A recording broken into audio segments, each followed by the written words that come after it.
Hello everyone, good morning. Welcome once again to Swami Vivekananda institute. मैं शिवम पांडे एक बार आज फिर से आपके सामने, और आप सभी लोगों को बता दूं कि आपने पिछले कुछ वीडियोस में बहुत ही प्यार दिया है, काफ़ी अच्छे व्यूज़ आए हैं। आई थिंक आप लोगों को जो पढ़ाया जा रहा है वो समझ में आ रहा है।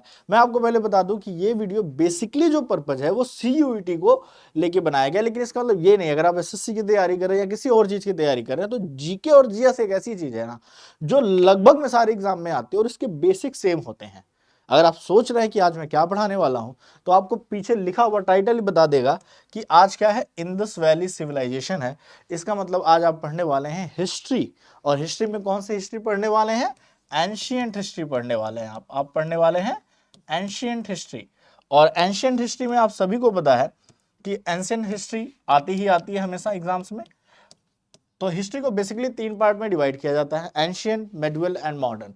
आप सभी को पता है मध्यकालीन इतिहास है, भूतकालीन है, और एक जो है मॉडर्न इतिहास है, आधुनिक इतिहास। इसमें से एंशिएंट हिस्ट्री से आपको इंडस वैली, मैं बता देता हूं कि एक एंशिएंट हिस्ट्री का सिलेबस क्या होता है आप लोगों को। और आप लोग हिस्ट्री से बड़ा डरते हैं या सोचते हैं यार कि कैसे होगा, इग्नोर करने से एग्जाम में रैंक नहीं आती। चलिए, मैथ्स और रीजनिंग है इंपॉर्टेंट और वो आपको मार्क्स दिलाते हैं और इजिली अचीव कराते हैं, लेकिन आपकी रैंक डिसाइड करती है वो आपका जीके और जीएस का पोर्शन होता है, जिसको आप अवॉइड करना चाहते हैं। अवॉइड करने की जरूरत नहीं है, मेरे साथ बने रहिए। आपको पॉइंट टू पॉइंट, मैं यहाँ कोई कहानी नहीं सुनाऊंगा, ना ही कोई बहुत बड़ी लेक्चर को कंसीडर करने वाला हूं। आपको चीजें पॉइंट टू पॉइंट पता चलेंगी, और जब चीजें पॉइंट टू पॉइंट होना तो हिस्ट्री पढ़ने में कोई दिक्कत नहीं। तो आपको आज जो नोट्स मिलेंगे एज वेल एज जो भी चीजें पढ़ाऊंगा उसकी क्वेश्चन प्रैक्टिस भी मैं लास्ट में करवा दूंगा कि कैसे क्वेश्चन आए हैं प्रीवियस ईयर में, कैसे पूछे जा सकते हैं। तो इससे क्या होंगी, चीजें आज आपको बहुत आसान हो जाएंगी। इंडस वैली सिविलाइजेशन की बात करूं तो क्लास 4th-5th में भी ये पढ़ाया जाता है, तो ऐसा कुछ भी नहीं है कि आपके लिए बहुत नया है। और मैं आपको बता दूं कि आप क्लास 4th-5th की टेक्स्ट बुक खोलेंगे और जो मैं आज पढ़ा रहा हूं उसमें कम से कम आपको 60% चीजें मिल जाएंगी। तो ये हमेशा पूछा आपके बेसिक से जाता है, जो आपने पढ़ा है बस याद नहीं होता, तो हम उसको रिवाइज कर रहे हैं एक तरह से। तो बिल्कुल भी परेशान नहीं होना है, डट के रहना है। कोई भी एग्जाम ऐसा नहीं है जो आप क्रैक नहीं कर सकते। बस एक कंसिस्टेंसी जैसी वर्ड होती है कि कंसिस्टेंसी नहीं रहेगी। अगर 15 सेकंड की रील आपको डाइवर्ट कर सकती है तो फिर आप समझ सकते हैं कि आप में कंसिस्टेंसी कितनी है। तो वीडियो 30 to 40 मिनट का होने वाला है, आराम से देखें। आज आप एंशिएंट हिस्ट्री के इंडस वैली सिविलाइजेशन से कोई भी क्वेश्चन नहीं बचेगा आपके एग्जाम में, तो बने रहिए हमारे साथ। शुरुआत करते हैं इंडस वैली सिविलाइजेशन की। जैसा कि नाम है इंडस वैली, इसका मतलब क्लियर है कि ये इंडस रिवर, किधर, इंडस रिवर के किनारे स्टार्ट होती है ये सिविलाइजेशन। कहां पे, कोई भी सिविलाइजेशन अगर बात करें वर्ल्ड में तो किसी ना किसी रिवर के किनारे होती है। तो ये इंडस रिवर, और हिंदी में इसे सिंधु नदी कहा जाता है। ये प्रेजेंट टाइम में कहां है, आप सभी को पता है कि अगर इंडिया का मैप ऐसे ऊपर से ड्रॉ किया जाए तो ये कश्मीर के पास से निकल के पूरी की पूरी पाकिस्तान में चली जाती है। हालांकि इंडस रिवर कहाँ जाती है कहाँ नहीं जाती है, ये ज्योग्राफी का पार्ट है। ये ज्योग्राफी का पार्ट है। ज्योग्राफी में हम पढ़ेंगे कि इंडस रिवर सिस्टम क्या है क्या नहीं है। यहाँ पे जो हमें पढ़ना है वो हमें पढ़ना है कि इसके बाद, तो इसीलिए इसको क्या कहते हैं हम, इंडस वैली सिविलाइजेशन, या हिंदी में कहते हैं सिंधु घाटी सभ्यता। आज आपको जो भी ये लेक्चर है बाइलिंगुअल रहेगा, इसमें हिंदी इंग्लिश दोनों, ताकि किसी भी बच्चे को कोई शिकायत ना रहे, चाहे वो हिंदी मीडियम का बच्चा हो या वो इंग्लिश मीडियम का बच्चा हो, क्योंकि कई बार बच्चों की शिकायत आती है। तो इसलिए आज ये बाइलिंगुअल में रहेगी, आपको सभी चीजों को बताया जाएगा। इसकी जानकारी सबसे हड़प्पा की खुदाई से हुई थी, इसलिए कभी कभी इसे हड़प्पन सिविलाइजेशन भी कहा जाता है। ठीक है, इसे हड़प्पन सिविलाइजेशन भी कहा जाए तो कोई प्रॉब्लम नहीं है। तो कई बार बच्चे सोचते हैं कि ये क्या है, इंडस वैली सिविलाइजेशन, सिंधु घाटी सभ्यता या हड़प्पन सिविलाइजेशन, क्या सब में अलग है? नहीं, तीनों सेम टर्म में आते हैं। तो कभी कंफ्यूज मत होइएगा कि हड़प्पन सिविलाइजेशन क्या है या इंडस वैली सिविलाइजेशन क्या है। अच्छा, सिंधु घाटी सभ्यता का जो डेवलपमेंट है, विकास की बात की जाए तो इसकी डेवलपमेंट की बात करें हम, तो डेवलपमेंट ये है 2500 BC टू 1750। अगर आप देखें तो ये कुछ अपने आप में, आप कहेंगे कि सर 750 ईयर का एरा है, ये मतलब इतनी लॉन्ग ड्यूरेशन में ये सिविलाइजेशन चली है, तो ये अपने आप में बड़ी बात है। अच्छा, इसकी सबसे खास बात क्या है, ये अपने आप में विश्व की सबसे पहली शहरी सभ्यता है। First urban civilisation in the world, first urban civilisation in the world. इसका मतलब आप समझ सकते हैं कि उस टाइम पे भी अर्बनाइजेशन होना अपने आप में बड़ी बात है, first urban civilisation in the world, इसे कहते हैं कि विश्व की ये सबसे पहली। तो क्वेश्चन पूछा जाता है कि सिंधु घाटी सभ्यता थी ग्रामीण या शहरी, अर्बन और रूरल और विलेज। तो आंसर आपका क्या होना चाहिए? आंसर होना चाहिए अर्बन। क्या होना चाहिए? अर्बन, शहरी। याद रखिएगा, क्वेश्चन आएगा, मैं पूछूंगा आपसे और आपको बताना पड़ेगा, तो बने रहिए मेरे साथ। दूसरा, अब देखिए ये जो नेक्स्ट टर्म लिखा है ये कोई जरूरी नहीं है कि ये पूछा जाए, इसमें पूछा जो जाता है वो भी मैं आपको बता दूंगा। तो आप इसको देखिए, पहले यहां पे लिखा है कि चार्ल्स मैनन ने सर्वप्रथम 1826 में इसकी जानकारी दी। का मतलब क्या हुआ कि वहां के लोग ना अपना घर बनाने के लिए ईंटें निकाल रहे थे, तो उसको पता चला, इंग्लिश ऑफिसर था, कि वहां से कुछ ईंटें निकल रही हैं, बट उसने बहुत ज्यादा ध्यान नहीं दिया, अदर चीजें रही होंगी तो उसने उतना ध्यान नहीं दिया, ना ही इस पर कोई बात आगे बढ़ाई। इस पे बात जब आगे बढ़ती है वो बढ़ती है 1921 में। तो देखिए ना, जानकारी तो 1826 में ही हो गई कि यहां कुछ तो है, पर क्या है ये प्रायोरिटी डिसाइड करती है। तो 1921 में उस टाइम पे भारतीय पुरातत्व सर्वेक्षण, जो आर्कियोलॉजिस्ट डिपार्टमेंट होता है, आर्कियोलॉजिस्ट डिपार्टमेंट को पुरातत्व कहते हैं हिंदी में, तो आर्कियोलॉजिस्ट जो डिपार्टमेंट होता है वहां से उसके जो हेड थे वो कौन थे? उसके हेड थे जॉन मार्शल। कौन थे? John Marshall was the head of archaeologist department of India.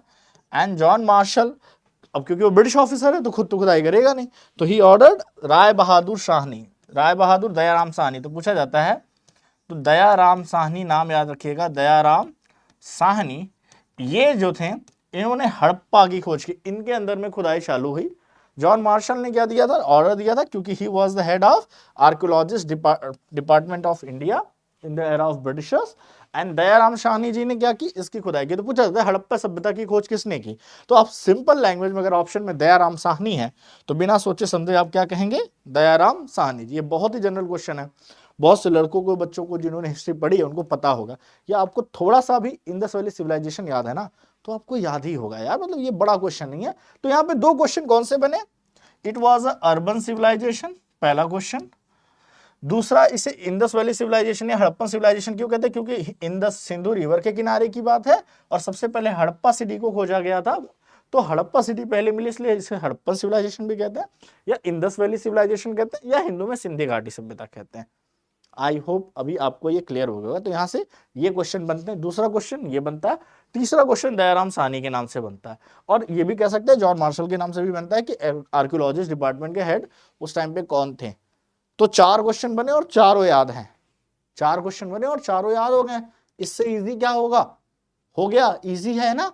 चलिए आगे बढ़ते हैं, नेक्स्ट स्लाइड में देखते हैं आगे क्या हो। ठीक है, ये भागता बड़ा तेज है।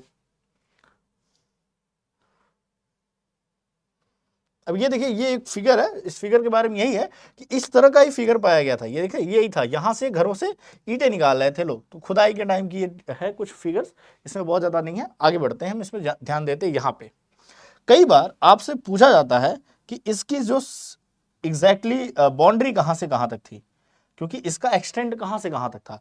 तो आपको पता है कि प्रेजेंट टाइम का जो पाकिस्तान है, जो करंटली पाकिस्तान है, इसका मोस्टली पार्ट, मतलब करंटली पाकिस्तान और इंडिया के वेस्ट, इंडिया का जो वेस्ट पार्ट है, तो आप एक तरह से को not west only, north west part of India,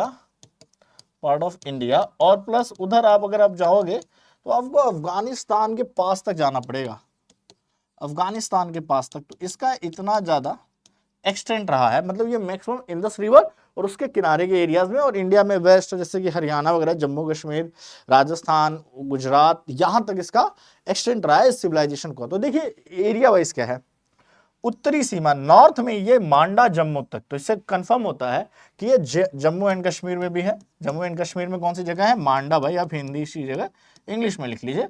और उत्तरी सीमा का मतलब नॉर्थ, इसकी बाउंड्री जो है, नॉर्थ बाउंड्री ये यहां तक आती है। ठीक है, इसके बाद पश्चिमी सीमा बलूचिस्तान। अब बलूचिस्तान आपने सुना ही होगा ना, ये पाकिस्तान का जो बलूचिस्तान वाला इलाका है वो है, तो वेस्ट पार्ट में यहां तक। इसके बाद दैमाबाद इन महाराष्ट्र। तो आप देखिए ना कि इस, आप ध्यान से देखेंगे तो इसका मैक्सिमम जो बाउंड्री लिमिट है वो प्रेजेंट के इंडिया में आता है। जैसे नॉर्थ वाली बाउंड्री हो गई या ईस्ट बाउंड्री हो गई, ईस्ट बाउंड्री अलीमगिरीपुर उत्तर प्रदेश, और दक्षिण में जो बाउंड्री है वो महाराष्ट्र में है। दैमाबाद। तो आपको स्टेट वाइज याद रख लीजिए, UP, Jammu and Kashmir and MH मतलब महाराष्ट्र। तो 3 बाउंड्री तो इसकी महाराष्ट्र में आती है, और एक जो है बलूचिस्तान, मतलब आप पाकिस्तान समझ लो, पाकिस्तान मतलब उस टाइम पे। तो ये हर बात हो गई इस सिविलाइजेशन की। तो देखिए यहाँ पे इसको बहुत अच्छे से लिखा गया है। और ये कैसी शेप थी, ये शेप में ट्रायंगुलर थी। त्रिभुजाकार का मतलब होता है triangular in shape. Triangular shape का मतलब एग्जैक्ट ट्रायंगुलर नहीं थी, लेकिन हाँ अगर उस पे उसके कॉर्नर्स को अटैच किया जाए तो आप पाएंगे कि ये त्रिभुजाकार ट्रायंगुलर शेप में थी। तो ये भी कुछ जनरल क्वेश्चन में पूछ लिया जाता है कि सिंधु घाटी सभ्यता का आकार कैसा है, तो ट्रायंगुलर इन शेप है, त्रिभुजाकार है। तो परेशान होना है अगर हिंदी से, तो मैंने आपको सभी चीजों के इंग्लिश में यहाँ लिखते जा रहा हूँ ताकि आपको दिक्कत ना हो। बाइलिंगुअल वीडियोस में क्या होता है कि जिस बच्चे को जैसे अडॉप्ट करना होता है वो हो जाता है, नहीं तो अदरवाइज शिकायत आती है बच्चों की कि सर थोड़ा सा मतलब मिक्स लैंग्वेज में रहे। तो आज से ये मिक्सी लैंग्वेज में मिलेगी आपको, ठीक है।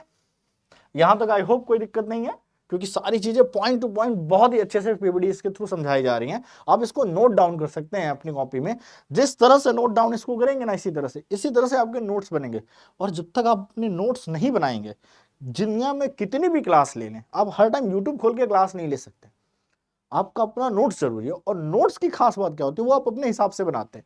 तो आप चाहें तो उसको एक पन्ने में पूरा इंडस वैली सिविलाइजेशन के मेन पॉइंट लिख के कवर कर सकते हैं, या ऐसे मेरी तरह 30 पीपीटी के वीडियोस देखिए। वीडियो एक बार देखा, टीचर से समझा, जो भी चीजें डाउट से पूछी, फिर अपने नोट्स बनाइए, अपने पॉइंटर्स बनाइए। वो सबसे बेस्ट तरीका होता है। माइंड मैपिंग की तरह चीजों को बनाइए, वो आपको हेल्प करेगी। देखिए जो चीज मैंने अभी वहां पढ़ाई पिछली स्लाइड में, वही चीज मैंने यहाँ पे आपको इंग्लिश में क्लियरली मेंशन कर दी है, ताकि भाई अदर बच्चों को भी प्रॉब्लम ना हो।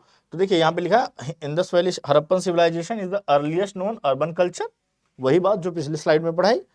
अच्छा, ट्रेड किस तरह का था ये पूछा जाता है, बार्टर सिस्टम। अब कई बच्चों को बार्टर सिस्टम समझ नहीं आता कि भाई बार्टर सिस्टम क्या है। तो देखिए उस टाइम पे करेंसी नहीं थी, उस टाइम पे कोई नोट या करेंसी नहीं थी। तो जब नोट या करेंसी थी नहीं, तो वो काम कैसे करते थे सर? उस टाइम पे क्या था, बार्टर सिस्टम का मतलब medium of exchange of goods. इसमें एक सामान के बदले दूसरा सामान दिया जाता था। अब हो सकता था कि कोई सामान बहुत रेयर है, तो वो कैसे मार्केट डिसाइड करते थे, ये बड़ा टफ काम रहा होता होगा, क्योंकि यार कोई करेंसी है नहीं। आजकल तो करेंसी में वैल्यूएशन होती है। अब मान लो भाई कि कोई ऐसी ड्राई फ्रूट्स बेच रहा है, स्पाइसेस बेच रहा है जो महंगी होती हैं, कोई ग्रेन बेच रहा है जो बेसिकली उस स्पाइसेस के कंपैरिजन में सस्ती होती हैं। तो क्या अमाउंट था, क्या था सिस्टम, वो तो एग्जैक्टली बहुत डीपली नहीं पता है, ना पूछा जाता है। बट अगर पूछा जाए तो सिस्टम बार्टर सिस्टम था, सामान के बदले सामान दिया जाता था, ठीक है। तो बार्टर सिस्टम में एक वस्तु के बदले दूसरी वस्तु देते हैं, एक सामान के बदले दूसरे सामान, गुड्स का एक्सचेंज करते हैं। जिन बच्चों को बार्टर सिस्टम नहीं पता वो याद रखें, करेंसी नहीं चलती थी। और फिर इसी ड्यूरिंग नियोथॉलिक एज, हाँ कभी कभी जैसे कि एज पूछ लिया जाए तो नियोथॉलिक एज होता है, ठीक है। और वही चीजें नॉर्थन साइड मांडा, मांडा कहाँ है, चिनाब रिवर, जम्मू एंड कश्मीर। देखिए इसमें आपको रिवर का भी नाम मिल गया। साउदर्न साइड में दैमाबाद अभी मैंने बताया, ये रिवर का नाम वैसे पूछा नहीं जाएगा, ये महाराष्ट्र में। वेस्टर्न साइड की बात करें तो ये देखिए Daksha river Pakistan Iran border पे है, पाकिस्तान ईरान बॉर्डर पे बलूचिस्तान वहां से बॉर्डर लगता है उसका। और ईस्टर्न साइड पे आलमगिरीपुर की बात की जाए, ये हिंडन रिवर उत्तर प्रदेश। हिंडन रिवर आपने देखा है, ये हिंडन एयरपोर्ट है गाजियाबाद में, तो आप समझ रहे होंगे हिंडन रिवर। आई थिंक आपको आइडिया लग गया होगा, जो बच्चे गाजियाबाद के होंगे या उसके आसपास के होंगे उनको आइडिया होगा। तो बस इतना ये है, इसके फैक्ट्स हैं। आई होप अगर कोई डाउट है तो आप कमेंट जरूर किया करें। आते हैं, और देखिए जैसा कि मैंने बोला था कि इसका शेप कैसा है, ट्रायंगुलर है। तो क्यों ट्रायंगुलर है? अब देखिए इसका एक्सटेंट देखिए, ये पाकिस्तान में इसका एक्सटेंट है, ठीक है। और ये रहा नॉर्थ में इंडिया में जम्मू तक, और ये देखिए यहाँ पे महाराष्ट्र में, और ये देखिए यूपी में। तो ये यूपी में ये जो गाजियाबाद का इलाका हिंडन रिवर है, ये महाराष्ट्र में अभी आपने देखा, ये देखा आपने मांडा इन जम्मू कश्मीर, और ये देखा आपने पाकिस्तान। तो अगर ध्यान से इन चारों कोनों को मिलाएं आप, तो अप्रॉक्स ट्रायंगुलर शेप बनता है, त्रिभुजाकार, जो मैंने लिखा था कि ये त्रिभुजाकार या ट्रायंगुलर शेप बनता है। इसलिए पूछा भी गया है कई बार एग्जाम में कि इंडस वैली सिविलाइजेशन का शेप कैसा था, तो आप बोल सकते हैं कि सर अप्रॉक्स ट्रायंगुलर शेप था, इसलिए त्रिभुजाकार वेब में ट्रायंगुलर शेप में उसे डिवाइड किया गया। तो आपने जो पढ़ा उसका फिगर भी देख लिया, तो चीजें आपको जस्टिफाई भी हो गई। तो कुछ भी आपको ऐसे फालतू में फर्जी नहीं, जो फैक्ट है वो पढ़ने और पॉइंट टू पॉइंट पढ़ने हैं, ताकि एग्जाम के लिए आप अच्छे से प्रिपेयर कर सके। बहुत ज़्यादा इसमें एक्सपांड नहीं करना, हमें बहुत ज़्यादा डीप स्टडी नहीं करनी यूपीएससी की तरह, मैं आपको पहले बता दूं, ताकि आपको ये दिक्कत ना हो कि सर ने बहुत ज़्यादा डीप पढ़ा दिया, इतना तो आने वाला नहीं है। तो नहीं, उतना ही पढ़ना है जिससे काम बन जाए, ठीक है। क्योंकि आप अभी 12th पास हैं तो इतने ज़्यादा आपको हैवी लेवल पे नहीं पूछा जाएगा। हालांकि अगर कोई बच्चा एसएससी का भी देख रहा है तो उसके लिए जरूरी है, क्योंकि बेसिक चीज़ें हैं और बेसिक चीज़ें सभी एग्जाम में आती हैं। सामाजिक जीवन की बात करें कि सोशल लाइफ कैसी थी, सवाल यह है कि सोशल लाइफ वहाँ की कैसी थी, किस तरह की लाइफ वो लोग जीते थे। तो देखिए यार, मातृ सत्तात्मक का मतलब कि मदर, हम मदरलैंड बोलते हैं ना, बेसिकली मदरलैंड बोलते हैं हम, इंडिया को अपनी मदरलैंड बोलते हैं। तो उसी तरह से मतलब स्त्रियों को आप कह सकते हैं कि फीमेल्स को की पोजीशन अच्छी थी, बेटर मानी जाती थी इंडस वैली सिविलाइजेशन में। आज की तरह मतलब आज नहीं कह सकते, मतलब इससे कुछ साल पहले जो 100-200 साल पहले हिस्ट्री रही है हमारी, वहां पे महिलाओं की जो कंडीशन रही है उससे बेहतर वहां पे थी, ठीक है। 4 वर्गों में बटा था, हम सभी को पता है। जैसे कि आप कास्ट सिस्टम कहते हो तो लगभग में कास्टिज्म का मतलब डायरेक्टिव वेदों में मिलता है, जो कि हम इसके बाद पढ़ेंगे आर्यांस के बारे में। तो लेकिन बेसिकली आप कह सकते हो विद्वान वर्ग, जैसे आजकल आप कहते नहीं है कि जनरल कैटेगरी, या ब्राह्मण्स कहते थे आप लोग, ब्राह्मण्स, हालांकि यहाँ पे ब्राह्मण वर्ड यूज करना गलत है, ठीक है। तो इसको बस मैं आपको समझाने के लिए बता रहा हूँ, ये कंटेक्स्ट आर्यांस में आएगा, ठीक है। योद्धा वर्ग आप जानते हैं, वॉरियर्स, ओके, सीधी बात है, वॉरियर्स। और यहाँ पे आप ब्राह्मण्स कट करके स्कॉलर्स लिखिए, नहीं तो इस पे भी लोग विवाद उठा देंगे कि आपने ब्राह्मण ही क्यों मेंशन किया, तो स्कॉलर्स लिखिए, ठीक है। व्यापारी वर्ग आप सभी को पता है कि ट्रेडर्स और आर्टिशियंस, ट्रेडर्स एंड आर्टिशियंस, हालांकि आर्टिस्ट आप लिख दीजिए, ज्यादा सही है। एंड श्रमिक वर्ग, लेबर वर्ग, क्योंकि यहाँ पे ऐसा नहीं बोला गया शूद्र, ठीक है, लेबर वर्ग, लेबर क्लास जो है उसे आप कह देंगे तो ज्यादा सही रहेगा। क्योंकि इंडस वैली सिविलाइजेशन में कास्टिज्म जैसा वर्ड एग्जिस्ट करता था या नहीं करता था, इसके बहुत साक्ष्य प्रमाण आपको शायद भी मिलेंगे नहीं, ठीक है। भोजन की बात करें तो शाकाहारी तथा मांसाहारी दोनों प्रकार के भोजन करते थे। तो जैसे आज के टाइम में है कार्निवरस, शाकाहारी मतलब भाई क्या होता है, हर्बीवरस आप कह सकते हो, मांसाहारी मतलब कार्निवरस, दोनों खाने वाले ओमनीवरस। तो आप कह लो भाई कि हर्बीवरस हैं, ओके, और सर कार्निवरस भी थे, ठीक है। तो हिंदी इंग्लिश दोनों में आप जान लें, चीजें आपके लिए आसान होंगी। तो ये तो आपको समझ में आ गया कि वहां की सोशल लाइफ किस तरह की थी, सामाजिक जीवन किस तरह का था। इन सारी चीजों से आपको पता चल गया होगा कि मदरलैंड के बिहाफ पे था, 4 वर्ग थे, जैसे कि 4 आज भी आप कहते हो ना जनरल, लेकिन आज तो कास्टिज्म है, ये काम के हिसाब से, समझ रहे हैं आप, काम के हिसाब से, ये कोई डायनेस्टिक नहीं था, वहां डायनेस्टिक जैसा होने का कुछ नहीं था कि पीढ़ी दर पीढ़ी नहीं था। और ये था उनका भोजन, तो भोजन दोनों तरह के करते थे, तो ऐसी कोई बात नहीं है कि बहुत ही ज्यादा शुद्ध शाकाहारी थे या मांसाहारी थे, ठीक है। शवाधान प्रणाली का मतलब क्या है कि जब किसी की डेथ हो जाए, शवाधान का मतलब भाई शव, शव का मतलब dead body, okay, dead body. तो भाई अगर किसी की डेड बॉडी है, अगर किसी की डेथ हो गई तो डेड बॉडी के साथ क्या करते थे, डेड बॉडी के साथ क्या करना है। तो 3 तरह के सिस्टम थे। पूर्ण शवाधान, इसमें क्या करते थे भाई, दफनाना, दफनाना आप सभी को समझता है, मृतक को कब्र में दफनाना, जैसे कि आजकल आप कहते हैं कि कई रिलीजन में कब्र में दफनाते हैं मिट्टी के अंदर, तो नो प्रॉब्लम। दूसरा है आंशिक शवाधान, इसमें क्या होता था कि जो पर्सन की डेड बॉडी है, डेड बॉडी को आप जंगल में रख दो, क्या कर दो, जंगल में रख दो।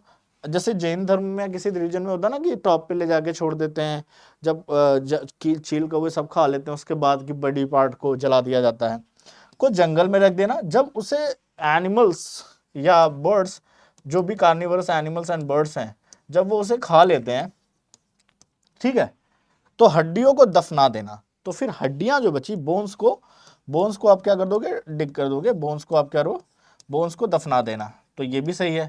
और एक दाह संस्कार, जिसमें क्या करते हैं, बॉडी को बर्न करते हैं, बॉडी को क्या करते हैं, बॉडी को बर्न कर देते हैं। तो इसे कहते हैं कि मृतक की बॉडी को, जो आप नॉर्मली हिंदू रिलीजन में हम देखते हैं अपने, कि हिंदू रिलीजन में क्या किया जाता है कि अगर कोई भी पर्सन की डेथ होती है तो उसकी बॉडी को जलाया जाता है, ठीक है। आप मुस्लिम रिलीजन में देखेंगे तो उसको कब्र में दफना दिया जाता है। और बाद में ये आप देखेंगे कि, तो देखिए ये जो तीनों हैं, तो एक में पूर्ण शवाधान मतलब पूरा दफना देना, एक में दाह संस्कार मतलब जला देना, और इस तरह से अब देखिए ध्यान से देखिए तो वही चीजें आज भी लगभग में ये तीनों सिस्टम हमारे यहाँ सोसाइटी में फॉलो किया जाता है। तो कोई चीजें पुरानी है इसका मतलब ये नहीं कि इतनी पुरानी है, उनको रेगुलरली फॉलो किया जाता है, क्योंकि ये नॉर्मल जनरल प्रैक्टिस है कि किसी डेड बॉडी को भाई यही 3-4 वेज है ना, या आप जला दीजिए या दफना दीजिए, या मतलब ये थर्ड वाला भी फॉलो कीजिए, थोड़ा कम फॉलो किया जाता है। भाई कोई नहीं चाहता कि मेरे चहेते इंसान की बॉडी को कोई नोच के खाए, तो ठीक है, लेकिन ये वाला और ये वाला तो जनरल है ना। ठीक है, आगे आते हैं। अब बात करते हैं, अब कुछ पॉइंट्स हैं, ये क्या है, पॉइंटर्स हैं, आपको इसको तुरंत तुरंत समझते जाना है। तो अब पॉइंट्स पे आ जाते हैं कि यहां से हम कट टू कट बात करेंगे, क्योंकि लगभग में आपने इंडस वैली सिविलाइजेशन के बारे में जितना जानना था वो आप फिनिश करने वाले हैं। इससे ज़्यादा मतलब इसमें कई सारी स्लाइड है, अब इंडस वैली सिविलाइजेशन के बाद आप आर्यांस के बारे में भी जानेंगे, तो हम इसको देख लेते हैं। ठीक है, सिंधु घाटी सबसे प्राचीनतम ओल्डेस्ट सुनियोजित नगर है, मतलब it is the oldest well systematic city.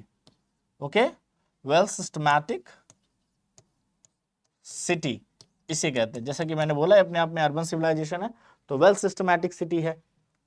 Harappa Mohenjodaro में मकानों के निर्माण में सामान्यतः पक्की ईंटों का, अच्छा देखिए अभी मैंने आपको मोहनजोदाड़ो के बारे में बताया नहीं है तो अब परेशान मत होइएगा, ठीक है, अभी बताते हैं। तो यहाँ पे क्या हो जाती थी, बेक्ड ब्रिक्स का यूज किया गया, जो कि बड़ी बात है।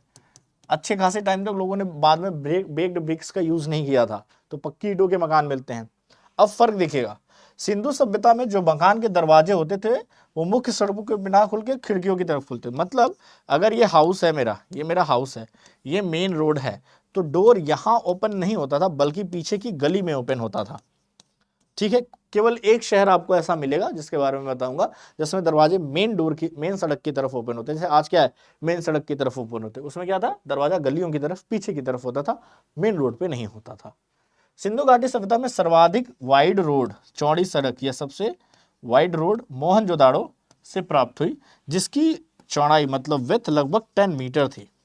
तो आप कह सकते हैं कि सबसे ज्यादा वेल डिजाइन रोड किस सिटी में पाई गई, सिंधु घाटी सभ्यता में मोहनजोदाड़ो में पाई गई।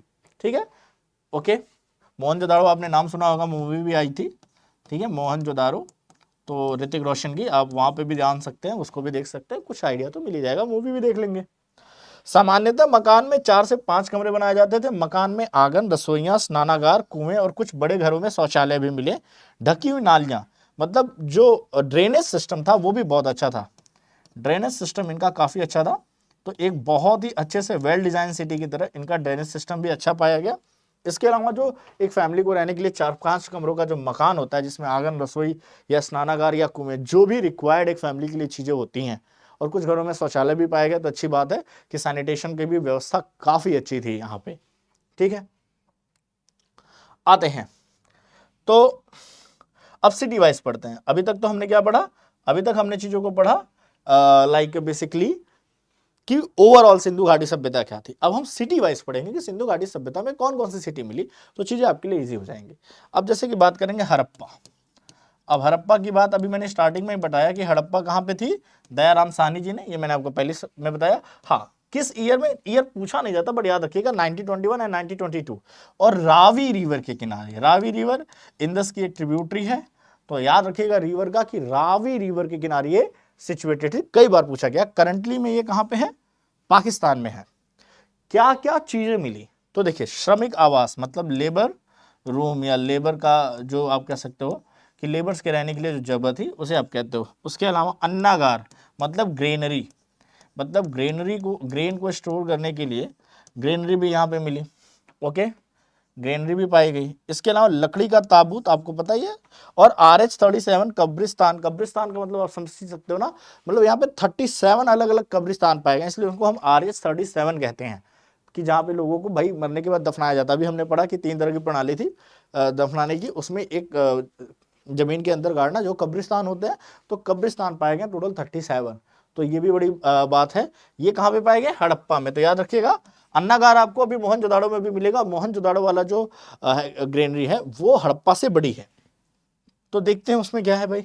ये देखिए, बात आती है वो पूजा किस चीज की करते थे। तो अगर कभी इसके बारे में पूछा जाए तो भाई पशुपति, पशुपति किसका रूप है, महादेव का, शिव जी का। लॉर्ड शिवा का जो टर्म है उसे हम पशुपति कहते हैं, लॉर्ड ऑफ एनिमल्स। देखिए साउथ इंडिया में आज भी पशुपति की पूजा की जाती है। तो जब महाराष्ट्र साउथ इंडिया में शिवरात्रि आती है तो आप पाएंगे कि मैं खुद गया हूं आंध्र प्रदेश में और बहुत ही भव्य तरीके से शिवरात्रि वहां मनाई जाती है। मेरे दोस्त के एक गांव है, मैं वहां गया, उसे मिनी अमेरिका कहते हैं क्योंकि उस गांव के मैक्सिमम लोग यूएसए रहते हैं। और ये आंध्र प्रदेश में विजयवाड़ा से कुछ दूर गांव था। वहां पे दो कम्युनिटी होती है, एक मतलब रेड्डीज, आपने नाम सुना होगा, साउथ में बहुत ज्यादा देखा होगा रेड्डीज, और शायद चौधरीज, थोड़ा सा हो सकता है भाई, इसको कम्युनिटी वाइज मत लीजिएगा, चौधरीज जो थे, ये दो कम्युनिटी हैं। और इसमें शायद रेड्डीज ओबीसी और चौधरीज मतलब कुछ ऐसा कॉम्बिनेशन है। तो रेड्डीज भी पैसा अपनी बनाते हैं जुलूस को और चौधरीज भी बनाते हैं, और कभी कोई तो कंबाइंड करते हैं। और वहां पे एक टेंपल है लोकल, वहां पे जाते हैं 3 दिन, जैसे शिव जी की बारात निकाली जाती है वैसे ही। और इसमें सबसे पहले नंदी, दो नंदी वालों को उनको बहुत अच्छे से टेक केयर किया जाता है, उनको भगवान की तरह पूजा जाता है। फिर जैसे भगवान शिव की बारात निकली थी तो सबसे पहले उसमें जैसे किन्नर लोग आते हैं, डांस करते हैं, फिर एनिमल्स का लुक लेके आएंगे लोग, अलग अलग गेटअप लेके आएंगे, जैसे सच में लगता है भगवान शिव की बारात चली है। तो वहां पे पशुपति की, और उस 3 दिन आसपास के गांव के सभी लोग अपने कैटल्स को लेके आते हैं और कैटल्स को लेके आके मंदिर के पास पूजा करते हैं। हमारे यहाँ शिवरात्रि में नॉर्थ में बेसिकली बनारस वगैरह में मनाया जाता है, हम भी जाते हैं कांवर से लेके जल चढ़ाते हैं, लेकिन बाद में भगवान शिव जी के नाम पे, प्रसाद के नाम पे भांग ले लेना, पी के डल हो जाना, गांजा पी लेना। मतलब मैं इसको क्रिटिसाइज करूँ नहीं करूँ, मेरा ऐसा कोई नहीं है, बस मैं बता रहा हूँ कि मनाने का फर्क क्या है। मेरा कोई मत नहीं बनता कि किसी को क्रिटिसाइज करना, सबकी अपनी आस्था है और आस्था पे कभी भी सवाल नहीं उठाए जाते, लेकिन दोनों जगह मनाने का कल्चर थोड़ा सा अलग है। वहां पे पशुपति के रूप में मनाया जाता है, बेसिकली मैं ये कहना चाहता हूँ। तो साउथ इंडिया में भी क्या हुआ, पशुपति के टर्म में जो एनिमल्स के देवता हैं, जिसे लॉर्ड शिवा ही माना जाता है। ठीक है, नेचर की वर्शिप करते थे, ये प्रकृति की पूजा करते थे। ट्री वर्शिप कर, ट्री में कौन सा, पीपल का पेड़, पीपल के पेड़ को आज भी बहुत ही शुद्ध माना जाता है। आज की नहीं, ये सिंधु इंडस वैली सिविलाइजेशन से पीपल के पेड़ की खास बात ही ऐसी होती है। फायर वर्शिप, हवन कुंड करते थे, ये पाया गया कालीबंगन। कालीबंगन आपको मिलेगा राजस्थान में, तो राजस्थान के कालीबंगन में इसके प्रमाण पाए गए कि हवन करते थे, जो आज भी है। देखिए वो चीजें आज भी चली आ रही हैं, ऐसा नहीं कि आप उससे अछूते हो गए हैं। एविडेंस ऑफ आइडियल वर्शिप, मूर्ति पूजा भी करते थे भाई। आइडियल वर्शिप का मतलब क्या है, मूर्ति पूजा भी करना। और मूर्ति पूजा अगर करते थे तो मदर ऑफ गॉडेस, इसमें मैत्री देवी या शक्ति, ये देखिए कुछ एविडेंस है जिसमें मिले हैं। तो हम कह सकते हैं कि भाई ये क्या करते थे, मूर्ति पूजा में भी बिलीव करते थे। तो सभी तरह के रिचुअल्स थे, अलग अलग जगहों पे भाई थोड़ी दूर पे वेरिएशन बदल जाता है, हमारे कल्चर में थोड़ा वेरिएशन आता है रिचुअल्स में, तो यहाँ पे भी थे। ओके, आते हैं, तो हमने हड़प्पा के बारे में देख लिया, बीच में उनके पूजा पाठ के तरीके के बारे में देख लिया। अब बात करते हैं हम मोहनजोदाड़ो की, कि मोहनजोदाड़ो कैसा था और मोहनजोदाड़ो का क्या कल्चर था। तो ध्यान से देखते हैं मोहनजोदाड़ो की बात। मोहनजोदाड़ो देखिए अगले साल 1922 में, और यहां से जो पूछा जाता है, ये राखल दास बनर्जी, भाई याद रखिएगा, एक में दयाराम शाहनी, एक में राखल दास बनर्जी, तो इनका नाम याद रखिएगा। इन्होंने किया था, वर्तमान में ये सिंधु नदी के तट पर है। ये एकदम मोहनजोदाड़ो इंडस रिवर के किनारे था, और वो किसके था, हड़प्पा रावी रिवर के किनारे था, दोनों में फर्क है। ठीक है, ये पूरा का पूरा पाकिस्तान में है। हड़प्पन सिविलाइजेशन तो चलो, हड़प्पन सिविलाइजेशन के मैक्सिमम पार्ट तो इंडिया में पाए जाते हैं। मोहनजोदाड़ो जो एक तरह से आप ध्यान में देखें तो ये लगभग में पाकिस्तान के लरकाना जिले में है, और लरकाना जिले में मोहनजोदाड़ो को कहते हैं मृतकों का टीला, माउंड ऑफ डेथ। भाई आपको जानना है तो माउंड ऑफ डेथ कहा जाता है इसे। ओके, तो कहीं भी कंफ्यूज नहीं होना, जहां भी दिक्कत हो। यहां क्या मिले, पुरोहित आवास। पुरोहित का मतलब आप कहते हैं कि मतलब जो पूजा पाठ करने वाले नहीं होते हैं लोग, जिनको हम लोग उपरेहित मानते हैं, या मंदिर का पुजारी जो हो, मंदिर का टेम्पल में जो पूजा करते हैं, तो मंदिर टेम्पल के पुजारी जो होते हैं, तो उनका घर यहाँ पे मिला। मतलब यहाँ पे था कि भाई मंदिर होती थी, मंदिर में पूजा होती, तो पूजा करने वाले प्रीस्ट को एक अलग आवास दिया जाता था, एक स्पेसिफिक तरीके से उनको ट्रीट किया जाता था। अन्नागार, जिसे मैंने बताया ग्रीनरी आपको कहाँ भी मिली, हड़प्पा में भी मिली, मोहनजोदाड़ो में भी मिली, इसकी थोड़ी बड़ी थी। विशाल स्नानागार, द ग्रेट बाथ, जिसकी फोटो आज भी आप देखते हैं। द ग्रेट बाथ का कई बार पूछा जाता है क्या यूज था, तो पूजा पाठ के टाइम पे लोग यहाँ इकट्ठा होते थे और उसके सराउंडिंग में अपने रिचुअल्स परफॉर्म करते थे। घरों के अंदर कुआं मिलना, यहीं पे आदि शिव, शिव के बहुत रूप हैं, शिव जी के इतने रूप हैं कि मैं क्या ही कहूं। उसमें से आदि शिव, कांसे की बनी वो नर्तकी, मतलब कि भाई ब्रॉन्ज स्टैचू जो मिली थी वो कहाँ मिली थी, यहीं पे। एंड द वाइडेस्ट रोड, मैंने पहले अभी आपको पिछली साइड में पढ़ लिया कि वाइडेस्ट रोड जो 10 मीटर के करीब थी वो भी कहाँ मिली, वो भी मिली मोहनजोदाड़ो में। तो आपको पता चल गया ना कि मोहनजोदाड़ो और हड़प्पा में क्या अलग अलग चीजें मिली थी। तो इससे चीजें आपको बहुत ज्यादा ईजी हो जाएंगी। आगे बढ़ते हैं और ज्यादा जानते हैं इसके बारे में थोड़ा। इस सिटी के आप सीयूडी के पर्पज से ना भी पढ़े तो आप स्किप कर सकते हैं, बट अभी मैंने लिखा है तो मैं बता देता हूं। चंद्रहूड़ो ये गोपाल मजमूदार जी ने, ये सिंधु नदी के तट पे पाकिस्तान में है। इसकी सबसे अच्छी बात क्या है, ये दुर्ग रहित, मतलब यहाँ पे कोई फोर्ट्स नहीं थे, कोई बहुत ज्यादा पहरा नहीं था।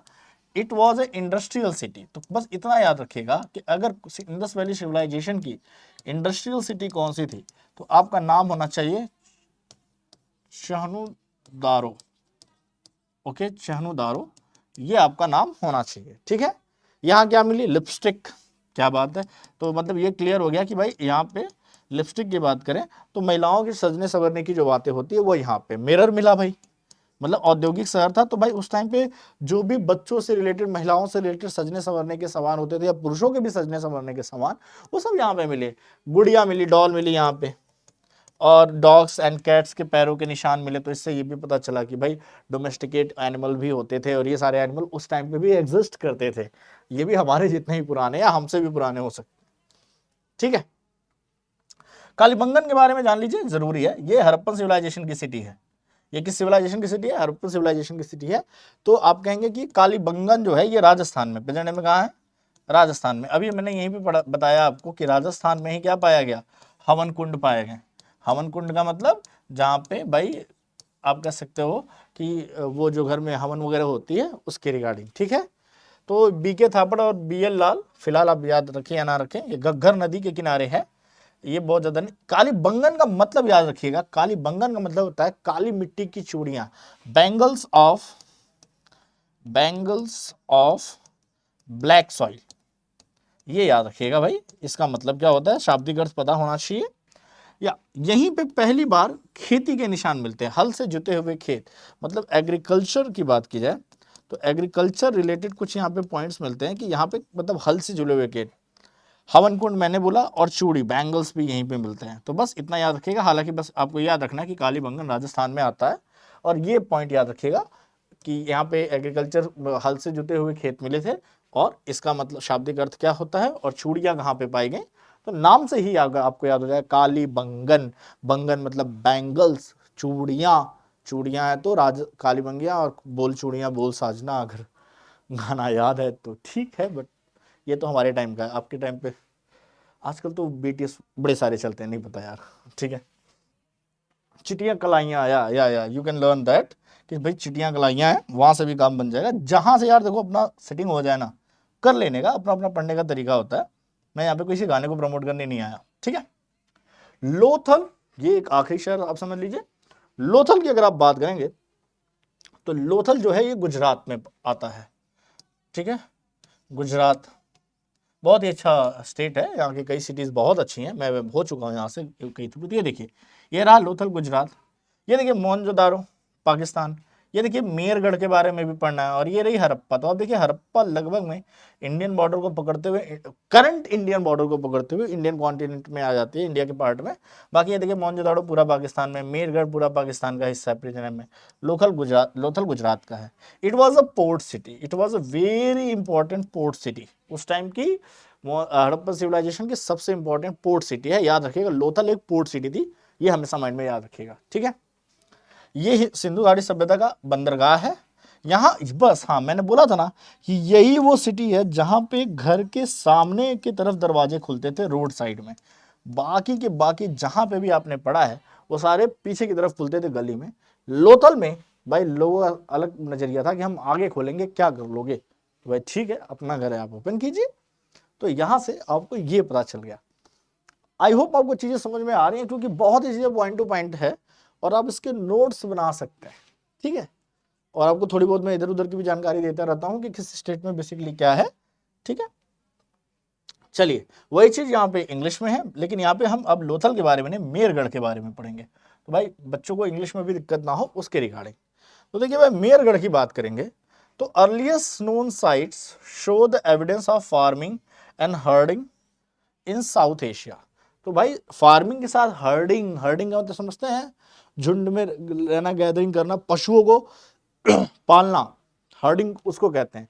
तो फार्मिंग के साथ हर्डिंग भी मतलब खेती के साथ पशुपालन भी आप कह सकते हैं, ठीक है। तो ये दोनों के चीजें से मेहरगढ़ में पाई गई, और ये नियोथोलिक कल्चर था, ये मैंने आपको पहले बताया था। और इसकी सबसे बात की थी, यहाँ पे कॉटन ग्रो किया जाता है, कपास, सबसे अच्छी बात ये थी, ये याद रखिएगा। पूछा जाता है कि कपास या कॉटन की खेती या कॉटन कहाँ पाए गए, तो आंसर आना चाहिए मेहरगढ़, वही है। देखिए मोहनजोदाड़ो, हड़प्पा, इसको आप याद कर लीजिए, मैप वाइज भी आपकी चीज़ें आसान रहेंगी कि देखिए कहाँ पे है, कहाँ पे पाई गई होंगी। ईजी है, गुजरात, पाकिस्तान, पाकिस्तान, पाकिस्तान प्लस जम्मू कश्मीर और हरियाणा। अब देखिए यहीं से क्या होगा, जम्मू कश्मीर जाएंगे तो पंजाब, थोड़ा थोड़ा सा हरियाणा आ जाएगा। ये अगर लोथल गुजरात में है तो पक्का राजस्थान में आएगा, थोड़ा बहुत कुछ चीज़ें यहाँ पे महाराष्ट्र तक आई हुई होंगी। तो आप देख सकते हैं कि मतलब मैक्सिमम लिमिट उसकी अगर मैं ऐसे ड्रॉ कर दूँ तो शायद कुछ ऐसी रही हो अप्रॉक्स, क्योंकि ये यूपी गाजियाबाद का एरिया, इसके आगे तो फिर है ही नहीं, वही लिमिट है। तो फिर ये हिस्सा आपका उस सिविलाइजेशन का पार्ट नहीं है। तो इंदस और उसके ट्रिब्यूटरी थोड़ा सा अगर कोई चीज़ आ जाती है हरियाणा के आसपास तक, थोड़ा और आगे तक, तो हम उसको थोड़ा सा मान लेते हैं कि थोड़ा बहुत गंगा यमुना प्लेन का भी हिस्सा रहा है। Not too much but at least it was little bit. Okay, तो वही है, इसमें कुछ खास बताने जैसा नहीं कि कॉटन, कॉटन क्या होता है आप सभी को पता है। तो कॉटन का कल्टीवेशन कहाँ किया गया, मेहरगढ़ में। सवाल यहाँ से बनेगा। अगली बात अगर आप करेंगे तो अब आते हैं, ठीक है, पूछा जाता है कि, और ये चीज़ आपको पता होनी चाहिए, मेरे ख्याल से पॉइंटर है, सिंधु घाटी सभ्यता को हड़प्पा सभ्यता, सैंधव सभ्यता, अभी मैंने स्टार्टिंग में बताया किसे हड़प्पन सिविलाइजेशन भी कहेंगे, ठीक है, हड़प्पन सिविलाइजेशन भी आप कह सकते हैं, सैंधव सभ्यता, कांस्य युगीन मतलब ब्रॉन्ज एज, याद रखिएगा, पूछा गया है, ये क्वेश्चन पूछा गया है, क्योंकि उस टाइम पे लोगों को आयरन की नॉलेज नहीं थी, याद रखिएगा, इंडस वैली सिविलाइजेशन के लोगों को आयरन, लोहे की नॉलेज नहीं थी, तो इन्हें ब्रॉन्ज एज भी कहा जाता है। अगर आप इसके लिपि की बात करें कि मतलब इसका जो राइटिंग पोर्शन है कि भाई ये राइटिंग का क्या था, तो ये भाव चित्रात्मक का मतलब होता है कि पिक्चर वाइज थी। कैसी थी, पिक्चर्स के टर्म में थी, जिसे रीड नहीं किया जा सकता, इट इज नॉट रीडेबल, इसको रीड नहीं किया जा पाया, ठीक है। हम वैसे बेसिकली क्या लिखते हैं, राइट टू लेफ्ट लिखते हैं, दाएं से बाएं लिखी जाती थी और अभी तक पढ़ी नहीं जा सकी, ठीक है। तो बेसिकली हम स्टार्ट करेंगे तो इधर से इधर लिखते जाते हैं ना, वैसे ही है, ये दाएं से बाएं की तरफ लिखी जाती है, ठीक है।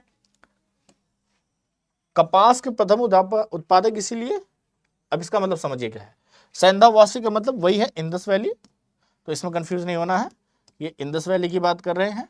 कपास का मतलब होता है कॉटन, क्या होता है, कॉटन के फर्स्ट प्रोड्यूसर थे। जैसे भाई चाइना ने सिल्क प्रोड्यूस किया था, वैसे ही इंडस वैली सिविलाइजेशन के लोग कॉटन के फर्स्ट प्रोड्यूसर थे। इसलिए यूनानियों का मतलब आप समझते ही हैं, ये सिकंदर के टाइम से ने कपास का नाम सिंडोन रखा था, क्या रखा था, सिडोन रखा था, जिसका अर्थ है सैंधव वासियों की उपज, मतलब कि ये इंडस वैली सिविलाइजेशन के लोगों ने उगाया है, इसलिए उसका नाम ऐसे ही रखा गया था। ये एग्रीकल्चर भी करते थे, एग्रीकल्चर एंड कैटल रेयरिंग, पशुपालन का मतलब कैटल रेयरिंग का भी काम करते थे भाई। तो ये दोनों थे जो आज के टाइम में चलता है वही है, बट उनका मुख्य व्यवसाय ट्रेड करना था, लेकिन सबसे ज्यादा किस में आगे थे, ट्रेड में। ये सब तो एक तरह से साइड बिजनेस या डेली जरूरतों को कंप्लीट करने के लिए किया जाता था, लेकिन अपने मेन फोकस उनका ट्रेड पे था, तो ये अच्छे ट्रेडर माने जाते थे। और ये माप तौल का मतलब वेट सिस्टम इनका अच्छा था, एक जो कहते हैं ना वेट करने का जो सिस्टम होता है, एक स्टैंडर्ड यूनिट फॉलो करते थे, तो इनका साइंस इस मामले में भी आगे था। और वही चीज़ें जो मैंने आपको बताई यहाँ पे मेंशन की गई हैं, तो आप यहीं से फिर से देख लीजिए कि they were not aware of iron. Harappa में मिट्टी के बर्तन सामान्यतः लाल रंग का, तो ठीक है, रेड कलर के पॉट होते थे, ठीक है, रेड कलर पॉट होते थे, और किसके बने होते थे, सॉइल के बने होते थे, मिट्टी के बने होते थे। यहाँ की मोहर भाई जो सील यूज की जाती है यहाँ पे पूछा गया है, इसमें जो बेसिकली चांद मिले हैं उनपे शेर, लायन का चित्र कहीं नहीं, you will not get any lion. Okay, one horn rhinoceros की तरह एक जो जानवर होता था उसका ज्यादा यूज किया जाता था, और ये बनाई जाती थी सलखड़ी नाम के एलिमेंट से। यहाँ की जो सील्स, अब सील्स का यूज क्यों होता है भाई, आप कहाँ से ट्रेड कर रहे हैं उसके लिए सील दिखाइए, किस पोस्ट पे उसकी कोई सील होनी चाहिए, मोहर होनी चाहिए, आइडेंटिटी कार्ड होता था वो अपने आप में। ठीक है, तो बेसिकली ये था आपका इंडस वैली सिविलाइजेशन का। इसके साथ आई थिंक खत्म होता है। कुछ क्वेश्चंस देख लेते हैं हम फटाफट। ठीक है, आर्यांस के बारे में बाद में बात करेंगे। ये देखिए कुछ वहां पे खिलौने। अच्छा, ये फिनिश कैसे हुई, अगर कभी पूछा जाए कि ये फिनिश कैसे हुई, तो आपको क्या करना है भाई, बस इतना जान लेना है कि इसका जो फिनिश पॉइंट था वो, ऐसा कोई लोग, कुछ लोग बोलते हैं कि आर्यांस ने इन्वेड किया, जो कि प्रूव्ड नहीं है। कुछ लोग कहते हैं कि नेचुरल फैक्टर जैसे बाढ़ वगैरह आई, तो कुछ भी कंफर्म नहीं है। लोग कहते हैं पैटर्न ऑफ रेलफॉल चेंज हो गया तो लोगों ने छोड़ दिया हो, ड्रामेटिक शिफ्टेड और रिवर कोर्स, रिवर्स ने अपना रास्ता बदल दिया हो, शहरों से होके चली गई हो, या बाढ़ आ गई हो, या आर्यंस ने इन्वेड किया है। लेकिन इसमें से कुछ भी प्रूव्ड नहीं है, तो अब मैक्सिमम बाढ़ ही मानी जाती है। तो ये इस तरह से ये सिविलाइजेशन फिनिश होती है।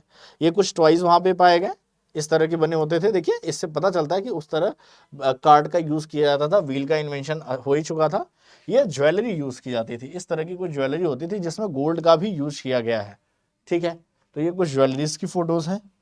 इसके साथ क्वेश्चन पे आ जाते हैं फटाफट। चलिए, अब आपका टाइम है तो आप फटाफट आंसर करेंगे, क्योंकि अब ये आपका टाइम है, ये चैप्टर यहाँ फिनिश होता है, तो आप आंसर कीजिए मुझे। हड़प्पन सिविलाइजेशन, हड़प्पा वासी कैसे थे, तो आंसर क्या आना चाहिए, अर्बन सिविलाइजेशन। किस तरह की सिविलाइजेशन थी, अर्बन सिविलाइजेशन। चलिए दूसरा, the most distinctive feature of Harappan cities is, तो हम कहेंगे carefully planned drainage system. Drainage system इनका बहुत ही अच्छा था। ठीक है, मोस्ट डिस्टिंक्टिव, हालांकि किसी भी थी, इमारतें भी थी, सड़कें भी थी, लेकिन ड्रेनेज सिस्टम इनका टॉप क्लास का माना जाता है। ठीक है, इसके बाद आते हैं कुछ बस क्वेश्चंस ही हैं अब यहाँ पे, तो फटाफट भाई आपने जो पढ़ा है वो क्वेश्चंस तो कर ले।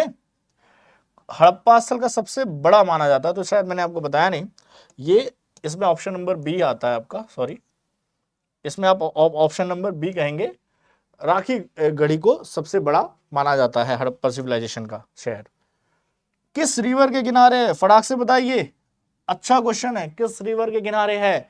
आप कहेंगे सर अभी तो हमने पढ़ा था, तो जी हाँ आपने पढ़ा था, आपने पाया कि ये रावी रिवर के किनारे हैं, क्योंकि ये सारी की सारी क्या है, इंडस की ट्रिब्यूटरीज हैं। तो ये किस रिवर के किनारे था, हड़प्पा रावी रिवर के किनारे था, याद रखिएगा। और मोहनजोदाड़ो डायरेक्ट इंडस रिवर के किनारे था। ये भी बताया मैंने कि जुताई के लिए कहां पे प्रमाण मिलते हैं, कहां पे एग्रीकल्चर रिलेटेड प्रमाण मिले हलों से, तो आपने क्या पढ़ा था, कालीबंगन राजस्थान, कालीबंगन राजस्थान, चूड़ियां प्लस जुताई का। ठीक है, और हवन कुंड, तीनों कहां मिले, कालीबंगन में मिले, याद रखिएगा, गलती मत कीजिएगा यहां पे। फिर आता है कि भाई किसमें से एक में बंदरगाह पाएगा, तो मैंने आपको बताया ना कि पोर्ट सिटी क्या है, लोथल, कहां पे है, गुजरात में, कहां पे है, गुजरात में।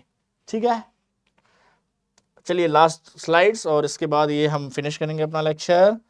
तो नेक्स्ट क्वेश्चन आपका क्या है भाई, कपास कहाँ उगाया जाता था, तो अभी आपने पढ़ा ना कि कपास कहाँ पे, कॉटन कहाँ पे, Mehrgarh, cotton was grown in Mehrgarh. तो इजी आंसर है, आपने जो भी पढ़े वो सारे आंसर फटाफट चल रहे हैं पता। और लास्ट पे आते हैं कि इस एज को कौन सा एज कहा जाता था, तो किसकी स्टैचूज पाई गई, ब्रॉन्ज की। तो आप क्या कहेंगे, उस टाइम पे लोगों को ब्रॉन्ज की नॉलेज थी, इसलिए इसे कहा जाता है ब्रॉन्ज एज। और इसी के साथ द एंड, आपका इंडस वैली सिविलाइजेशन फिनिश होता है। और मैं गारंटी देता हूं आपका इंडस वैली सिविलाइजेशन से इसके बाद एक भी क्वेश्चन नहीं छूटेगा। आप चाहे एसएससी लेवल की भी एग्जाम दे लें तो आपको यहां से मैक्सिमम क्वेश्चन मिल जाएंगे। तो इसी के साथ ये लेक्चर फिनिश होता है। मिलते हैं आपसे आगे आर्यांस के बारे में पढ़ने के लिए नेक्स्ट लेक्चर में। तो अगर आपको आर्यांस के बारे में जानना है तो मिलिएगा नेक्स्ट लेक्चर में। आज के लिए इतना ही। Wish you very good day. हंसते रहिए, मुस्कुराते रहिए। Bye everyone.